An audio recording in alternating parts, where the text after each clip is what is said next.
In today's first reading from the second book of Kings, we read, "A man bringing to Elijah, the man of God, 20 barley loaves from the first fruits." Now, in the culture of the day, first fruits were offerings of gratitude presented to God. Elijah said, "Give it," the bread, "to the people to eat." His servant objected. How could this be enough to feed 100 people? Elijah insisted and quotes the Lord, "They shall eat, and there shall be some left over." Under his breath, I can imagine the servant saying, "Okay, if you say so."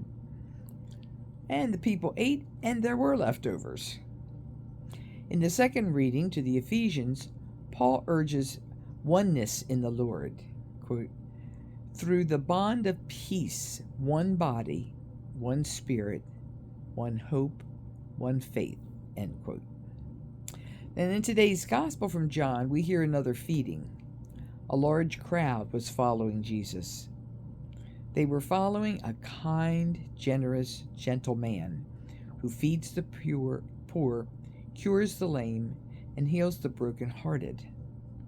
A man who also eats with women, foreigners, and immigrants. And yet a strong man who speaks the truth and stands up for those who cannot defend themselves.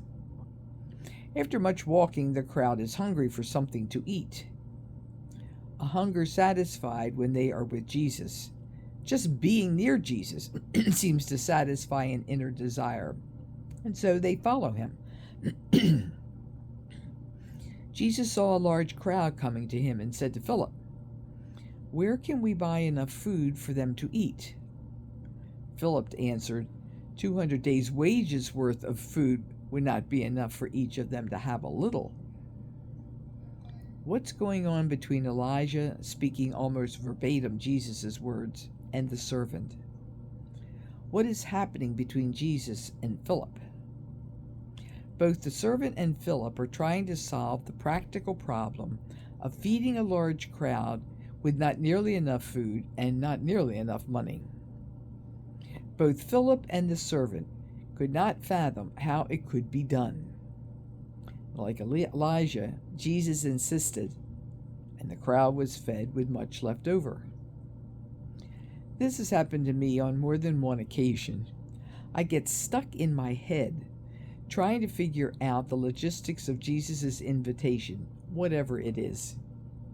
When I move from my head to my heart, I open up to Jesus.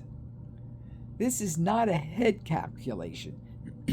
This is a matter of the heart. This is a matter of faith, of being in a trusting, open relationship with Jesus. In my heart, I can more readily receive Jesus and not try to cram Jesus into my brain. As if there will come a time when I will be able to unravel the mystery of God. That is a hope and prayer unworthy of us. It will never happen. We can hope for and trust in His mercy and love. Jesus never said, "Your title has saved you." But He said over and over again, "Your faith has saved you." Do not be afraid. Trust me. Follow me. Love each other as I have loved you. Feed my lambs. Feed my sheep.